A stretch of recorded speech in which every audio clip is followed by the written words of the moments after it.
말씀입니다. 요한계시록 20장 4절에서 6절 말씀, 성경 제일 마지막에 있습니다. 또 내가 보좌들을 보니 거기에 앉은 자들이 있어 심판하는 권세를 받았더라. 또 내가 보니 예수를 증언함과 하나님의 말씀 때문에 목배임을 당한 자들의 영혼들과 또 짐승과 그의 우상에게 경배하지 아니하고 그들의 이마와 손에 그의 표를 받지 아니한 자들이 살아서 그리스도와 더불어 1000년 동안 왕노릇하니 그 나머지 죽은 자들은 그 1000년이 차기까지 살지 못하더라. 이는 첫째 부활이라. 이 첫째 부활에 참여하는 자들은 복이 있고 거룩하도다. 둘째 사망이 그들을 다스리는 권세가 없고 도리어 그들이 하나님과 그리스도의 제사장이 되어 1000년 동안 그리스도와 더불어 왕노릇하리라. 아멘. 하나님 말씀 때문에 목배임을 당한 자들. 이것이 요한계시록 이제 마지막 부분에서 그들이 어떤 자들인지에 대해서 드러나고 있고 또 증언하고 있습니다. 토마스 선교사입니다. 영국 사람이죠. 런던에서 대학을 졸업했습니다. 신학과 의학을 공부했습니다. 그 당시 조선에 오는 선교사들은 대부분 의사들이 많았죠.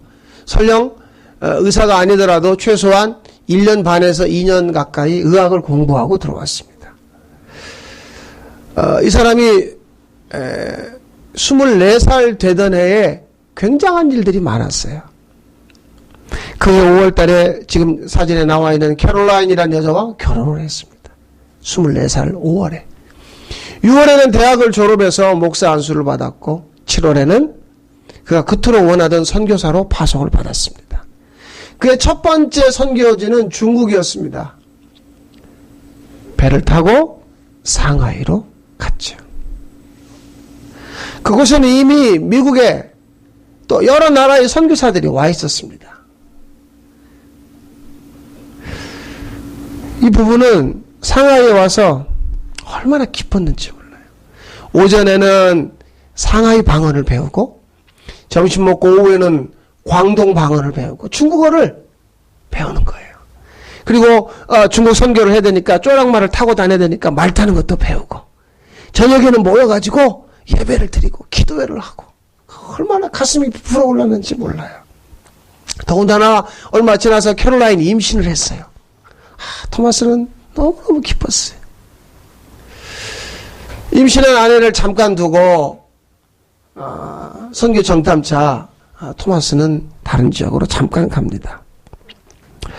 그런데 토마스가 떠난 사이에 그 지역에 풍토병이, 전염병이 번졌어요. 그래서 막 미국 선교사들이 죽어나가는 거예요. 그 와중에 캐롤라인이 유산을 했고 유산 후유증으로 하혈이 심한 그것과 더불어 풍토병이 찾아와서 결국 혼자서 죽었습니다. 남편이 토마스가 와서 보니까 아내는 유산을 했고 엄청난 양의 피를 흘렸고 그리고 죽어 있었습니다. 그때 토마스의 나이 25살입니다. 1년 전에 런던에서 하나님의 그 부르심에 목사로서 가정을 이루고 의술을 공부해서 그토록 원하던 그 중국 땅에 복음을 전하러 간 그가 그곳에서 아이와 아내를 잃었습니다. 그 토마스가 말이죠. 자기가 속해 있는 런던 선교회에 이 내용을 편지로 보냈습니다.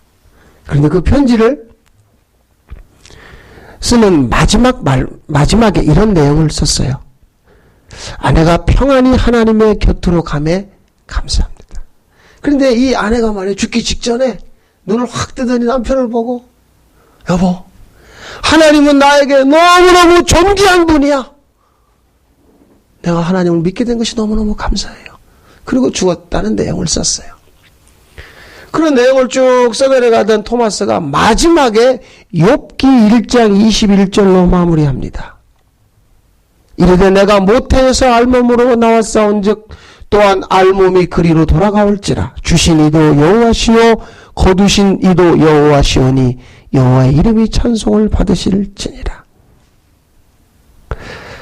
나에게 아내를 주신 분도 하나님이시고 나에게 그 뱃속에 아내의 뱃속에 아이를 주신 분도 하나님이신데 그걸 거두어 가시는 분도 하나님이시다. 토마스는 그렇게 하나님의 이름을 높였습니다. 그 편지가 얼마 후 런던에 도착했고 런던 선교회가 보게 됐고 캐롤라인의 아버지 토마스의 장인이죠. 그 내용을 접하게 돼서 이번에는 그 아버지가 죽었습니다. 그 충격으로 사랑하는 딸이 중국에 선교사로 갔는데 거기서 유산과 하열과 풍토병으로 죽었다는 그 소식에 그 아버지는 죽었습니다.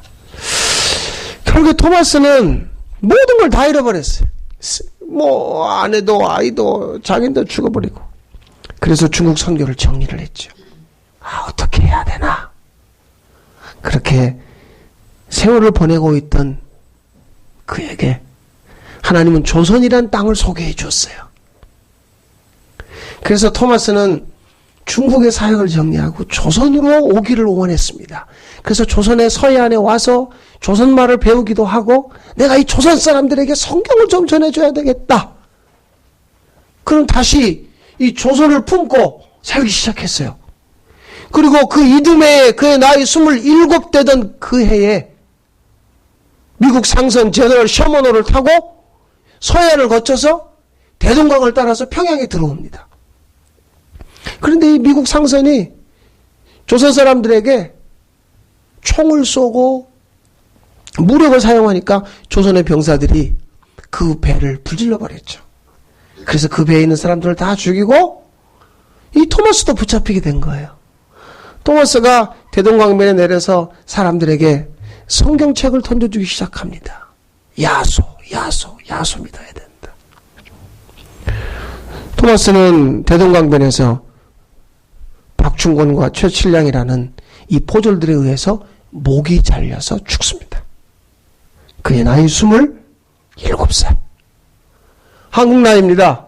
영국 나이로 얘기하면 26살. 예, 목이 베어서 그는 죽었습니다. 살면서 내가 가끔 잊어버리는 것이 무엇일까 봤더니 내가 알몸이었다는 거예요. 알몸이었다는 말은 내가 이 세상에 처음부터 올 때 아무것도 없었다는 거죠. 아무것도 없는 자로 왔어요. 내가 세상에 올 때 옷 한 벌 입고 온 자가 아니에요. 알몸으로 왔어요. 누구나 다 마찬가지죠? 그런데 어느 날부터 어떤 자가 됐냐면 입는 자가 됐어요. 입고 또 입고 계절 따라 바꿔 입고 또 있어요. 먹고 또 먹고 그러니까 갖고 또 갖고 뭔가 내가 착각하는 거예요. 또 이것도 배우고 저것도 배우고 그러다 보니까 내가 어느 순간부터 가진 자가 됐고 입은 자가 되었고 아는 자가 됐어요. 그렇더라고요 이게. 그런데 거기까지는 괜찮아요. 문제는 그 다음이에요. 내가 입었던 것, 내가 먹었던 것, 내가 가졌던 것, 이 모든 것을 어느 순간에 말이죠. 회복할 수 없는 상태로 만약에 빼앗겨 버린다면 화가 납니다. 슬픔이 밀려오죠. 견딜 수 없는 절망이 나를 덮어버려요. 죽음이죠. 사망. 그것이 처음부터 내 것이었던 걸로 아는 거예요. 그래서 그것을 되찾기 위해서 허리끈을 졸라매요. 왜냐하면 내 것을 잃어버렸으니까 나 이거 다시 찾아야 돼. 그것이 뭐든지 관계없어요. 그게 건강이든 재물이든 하여튼 어떤 나의 뭐 직장이든 뭐 가정이든 뭐든지 다 관계없이 어느 순간 내가 어떻게 생각하냐면 그것이 내 것인 줄 아는 걸로 여기는 거죠. 그런데 나는 뭘로 왔다고요? 알몸.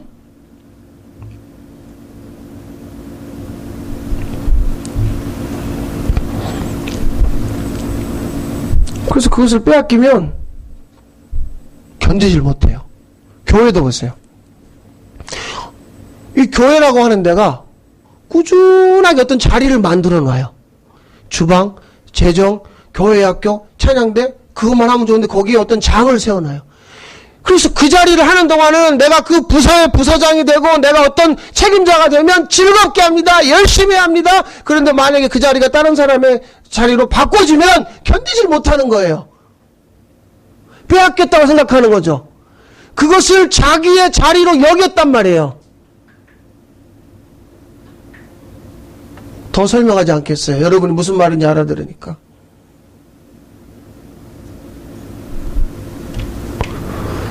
특별히 새벽기도에 가다가 교통사고로 딸을 잃은 그 엄마를 아시죠? 그런데 그 엄마의 절규가 있었어요. 오늘 말씀에 대한 묵상의 시작은 거기였습니다. 그러면서 뭘 보게 되냐면 창세기 1장의 천지창조가 생각이 났어요. 도대체 뭘까 이게? 자기 시어머니가 권사님인데 뭐라고 얘기하냐면 너 앞으로 새벽기도 할 때 혼자가 더 이상 자식을 대동하지 말고. 당연히 할 수 있는 말이죠. 권사 아니라 목사 아니라 누구라도 새벽기도 가다가 자기 손녀가 죽었어요. 그러니까 너만 열심히 다니지 왜 네 딸까지 데리고 가? 이제 하나 남아있는 아들 데리고 가지 마. 할 수 있는 말이죠. 내용을 들어보니까 다른 사람이 그 세 식구를 태우러 왔다가 미안해요. 우리 구역 식구를 태워야 되니까 다른 차 타고 가세요. 그래서 이 엄마와 남매를 놔두고 그 구역장이 자기네 구역 식구 싣고 가버렸어요. 그러니까 이 엄마에게 밀려오는 원망은 뭐냐면 그냥 그 차에 처음에 약속한 대로 우리를 태우고 가지. 그러면 우리가 걸어가지 않았을 텐데, 그러면 음주운전 사고 운전자를 만나지 않았을 텐데, 그 원망 뭐 이런 것들이 밀려오는 거죠. 자기 것이라고 여겼던 그 딸을 빼앗긴 거예요. 그런데 회복 불가능한 상태로 뺏긴 거예요. 창세기 1장을 봤습니다. 그랬더니요, 땅이 텅 비어 있어요. 혼돈하고 공허하며. 그 창세기 1장 2절입니다. 흑암이 어둠으로 덮여 있어요. 깊어요. 세상이 텅 비었고 아무것도 없어요. 어두워요. 그러면 하나님이 말씀하기 시작합니다. 빛이 있으라 하니 어떻게 돼요? 그대로 되었고. 아무것도 없었는데 말씀하시니 있게 되었어요.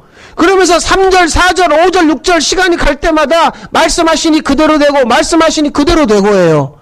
없었어요. 원래 없었던 그곳에 하나님이 말씀하시니 있게 됐어요. 없음이 있음이 된 거죠. 그렇죠. 욥도 그래요. 주신 자도 여호와시니 거두시는 이도 여호와라. 욥은 알았어요. 처음부터 나는 없음이었어. 나는 없는 자였어. 그런데 여호와로 말미암아 자기가 뭐가 됐어요? 있음이 됐어요. 있는 자로 됐어요. 믿음은 여기서 출발하는 거예요. 나 어떤 자요? 없음. 나 아무것도 아닌 자. 나 원래 알몸이었던 자. 그런데 그 알몸이었던 자에게 어떤 것이 입혀지고 더 씌워졌는데 그걸 뺏기니까 마치 내 것을 뺏긴 줄 아는 거죠. 그거 원래 내 거 아니에요. 이것을 믿는 자. 믿음은 여기서부터 출발한다니까요. 하나님이 말씀하심으로 알몸인 자에게 입혀지는 것. 그래서 바울은 로마서나 갈라디아에서 이면에서 이걸 어떻게 설명하냐면 아들의 옷을 입어라. 예수 그리스도로 옷 입어라. 정욕의 옷을 입지 말고 예수 그리스도로 옷 입어라. 근데 옷 입을 수가 없어요. 그러니까 옷 입혀 주시는 거죠. 어떤 자를요? 알몸인 자를. 그런데 우리가 원하는 옷은 그 옷이 아니에요. 아니에요? 여러분이 원하는 옷은 예수 그리스도 옷이 아닐 거래요. 그 막연하고 별로 돈이 안 되고 그 옷 입어가지고 행복할 수 없다고 생각한단 말이에요. 그 옷 말고 정말 내가 원하는 옷을 일단 입혀달라는 거죠. 그런데 한때는 그런 옷을 입고 산 적이 있어요. 그러다 그 옷이 벗겨지니까 견디질 못하는 거예요. 하나님 그거 원래 내 거, 그거 주세요. 그거 달라고 기도하는 거죠. 그런데 그거 아니거든요. 욥이 그걸 알았다고요. 근데 욥이 이걸 알았을 때가 언제냐면 자식 열을 잃어버렸을 때. 어마어마한 재산을 다 강도 만나고 도둑 만났을 때.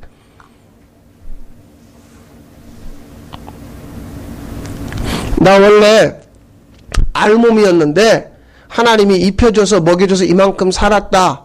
이것을 알기 위해서는 이 부분이죠. 머리가 바뀌어야 되는 거예요. 머리가 바뀌어야만 주님의 생명인 그 마음이 우리에게 흘러들어와요. 주님은 일관되게 이 일을 하셨거든요. 사실 이 마태복음 8장 20절은 주님의 한탄입니다. 여우도 굴이 있고 공중에 새도 거처가 있지만 나는 인자는 뭐 할 곳이 없어요? 머리 둘 곳이 없다.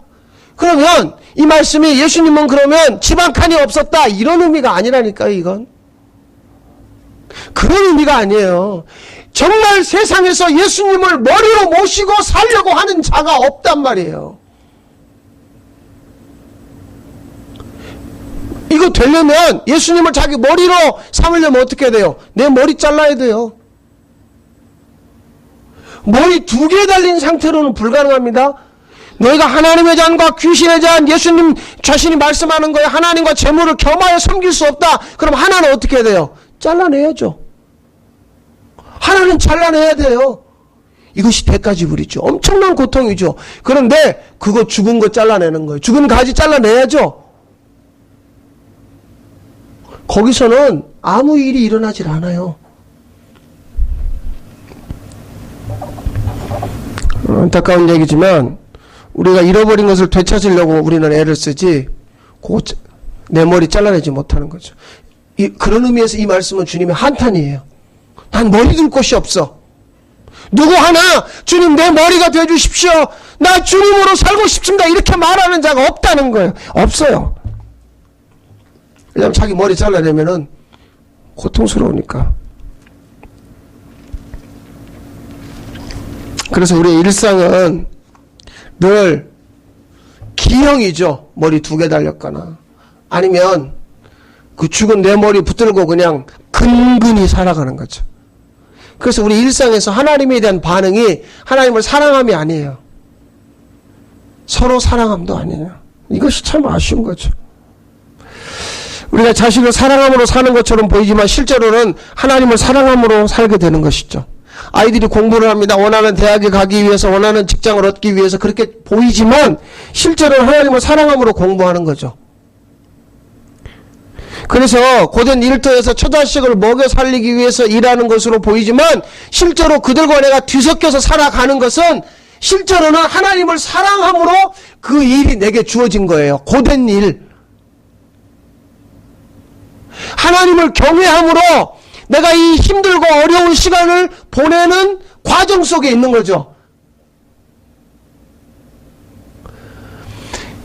예수 그리스도가 머리가 되면 자기의 삶을 자기 주관으로 풀어가는 게 아니에요. 내 생각에는 내가 이쯤에서 저축을 이만큼 해야 되고 내가 이만큼 공부를 해서 이만큼 올라가야 된다라고 여기는 것이 있지만 주님은 뭘 말씀하냐면 그걸 다 주님에게 넘길 수 있는 자. 그래서 고통스러운 노동의 현장이나 아니면 도저히 머리가 따라주지 않지만 공부를 코피 흘리면서 해야 될 수밖에 없는 그 사람에게 주님이 머리가 되면 그 노동과 그 공부와 그 삶의 모든 것들이 그분을 사랑함으로, 그 일을 사랑함으로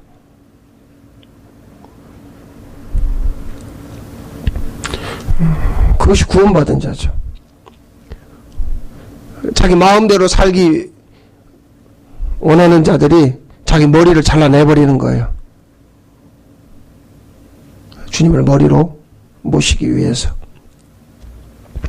이 일에는 한 가지 아주 중요한 과정이 필요합니다. 자기 부인입니다. 자기 부인이라는 것은 아주 간단한 얘기입니다. 나 없음이라는 걸. 하나님, 나는 없습니다. 나는 텅 빈 자입니다. 나는 아무것도 아닙니다. 이것이 내 마음에서 실제가 돼야 돼요. 자기 부인. 그러니까 자기 부인이라는 말은 여태까지 여러분과 제가 살아왔던 삶에서 쌓아놓은 모든 지식과 경험과 배경과 그 모든 것들을 부인하라는 말이에요. 뭐 때문에요?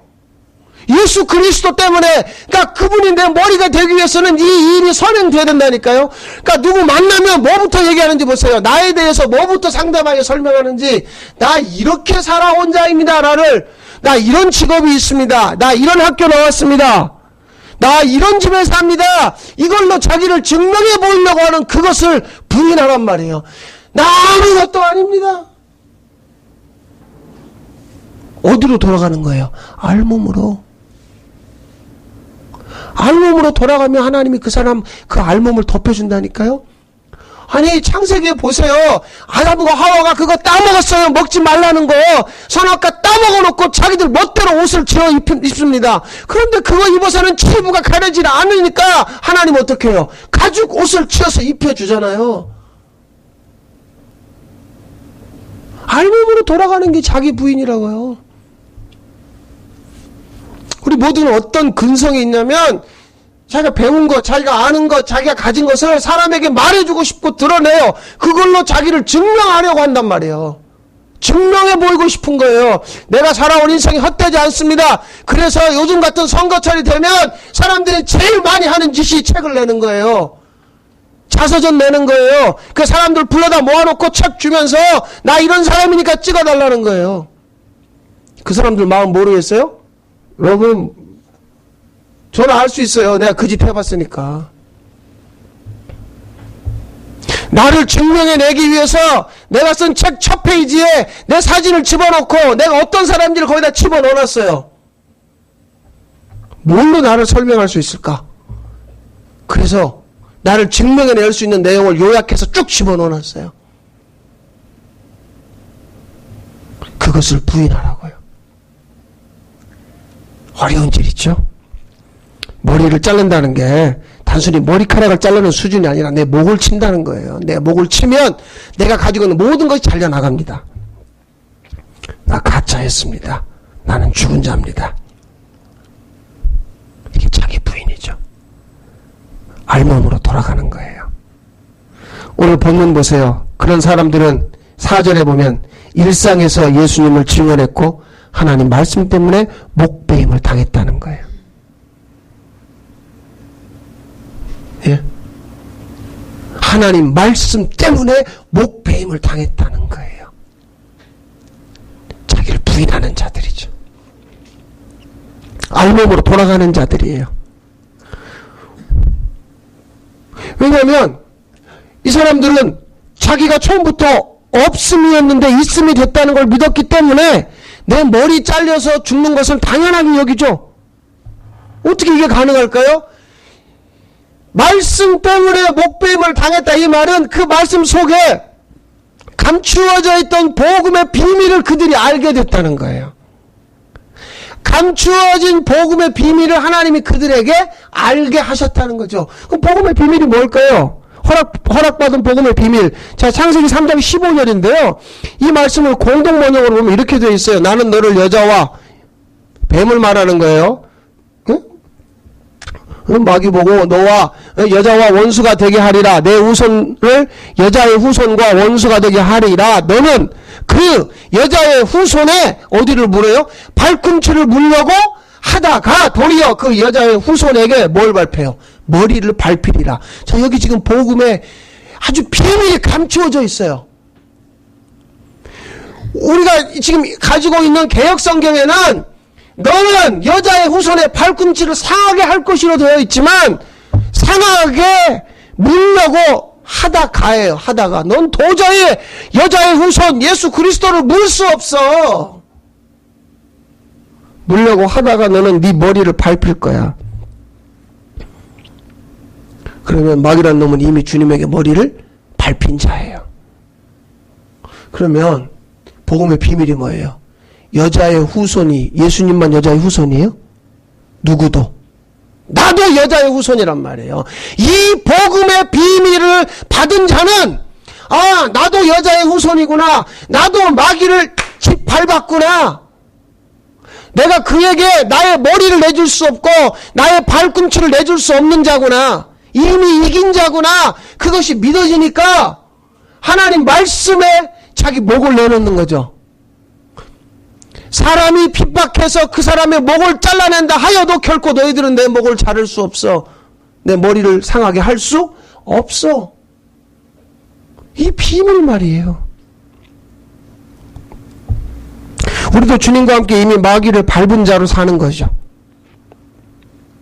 아멘이에요? 예. 그래서 우리는 주님에게 머리를 내놔야 돼요. 우리가 살면서 목숨 거는 것들이 많았죠. 지난 세월로 충분하고 이제는 말씀하시면 그 말씀 때문에 나의 머리를 내놓는 거죠. 그 순간에 그분이 나의 머리가 되시고 그분의 생명이 내게 흘러 들어옵니다. 그 교회가 어떤 교회예요? 음부의 권세가 이기지 못하는 교회죠. 주님은 그런 교회를 원합니다. 여러분, 이 선수는 아프리카 출신으로 유일하게 발롱드상이라고 하는 대단한 축구의 상을 받은 조지 웨아입니다. AC 밀란의 이탈리아 팀에서 뛰었죠. 이 선수가요, 자신의 트위터에 이렇게 기록해냈어요. 요즘 밀란의 선수들을 보면 한심하다. 오직 그 머릿속에 두 가지, 돈과 자동차만 생각한다. 그래놓고 자신의 트위터에 뭐라고 되냐면 요즘 AC 밀란 선수들이 경기하는 걸 보면 도대체 머리가 어디에 달렸는지 모르겠다. 머리가 다리에 달렸는지 도대체 이 머리가 있는 거냐? 머리에서 무슨 생각을 하는 거냐? 그 한심하단 말이야. 너희들이 요즘 축구하는 걸 보면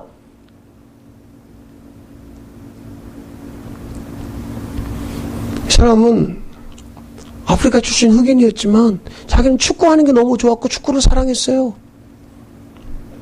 대단한 명예를 얻었지만 돈은 별로 못 받았거든요. 골도 많이 넣은 유명한 선수거든요. 축구 자체가 좋았다고요. 축구를 사랑했다고요.